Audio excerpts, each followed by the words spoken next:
Okay folks, we're going to take a look at assignment 2 task 1 here quickly. So it is the calculations for the 555 timer circuit.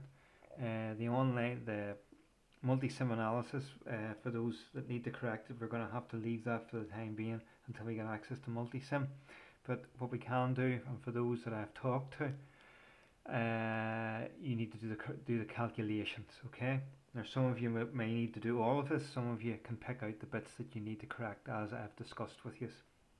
So if we just look at the circuit, to go over just briefly again, we have on the left hand side here, we have our R1 10k, we have our R2, which is a combination of a single resistor and a variable resistor, a 10k and a 100k variable resistor. So that allows us to get a minimum value of 10k for R2 and a maximum value of 110k for R2, and they're the two values that we're going to be using for R2, 10k and 110k.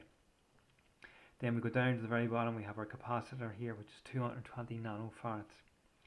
So we're trying to determine our T high, this portion of our signal, and our T low, this portion of our signal. So the length of time that the signal is high and the length of time the signal is low. So we have two formula for that. We have our T high formula, which is 0.69 times R1 plus R2 times C.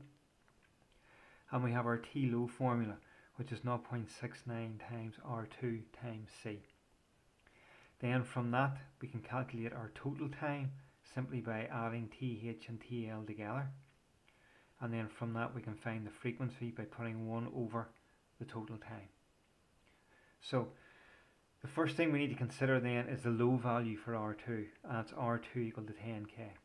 So we'll just substitute the values that we need into the two formulas here to start off with. So we'll look at T high first.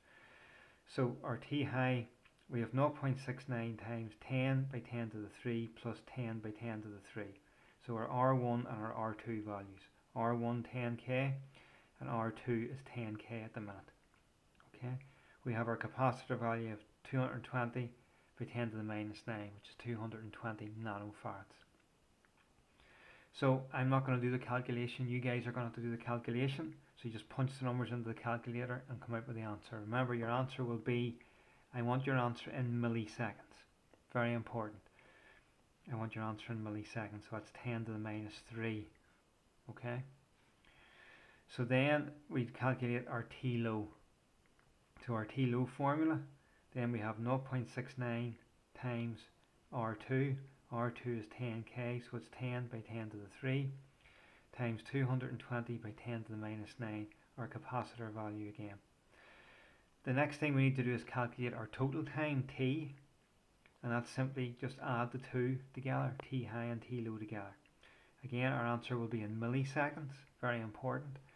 And then we calculate our frequency, which is equal to 1 over T, and our T is in milliseconds. So remember, it's going to be 1 over something by 10 to the minus 3. Don't forget that. That's the big thing that people forget when they calculate the frequency, and they end up with a value of frequency like 0.0003 something or other. Your frequency should be in around 400 Hertz, in around that region. So F should be in the region of 400 Hertz, approximately in there. So if you're not getting in around 400 Hertz, 430 Hertz, 450 Hertz, then there's something wrong and you need to look at it again.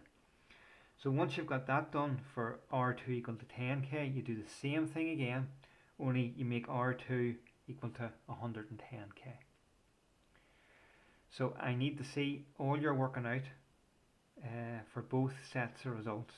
Okay, so with R2 equal to 110k, you go through, you get your T high, your T low, your total T, total time, and then your frequency as well. Okay.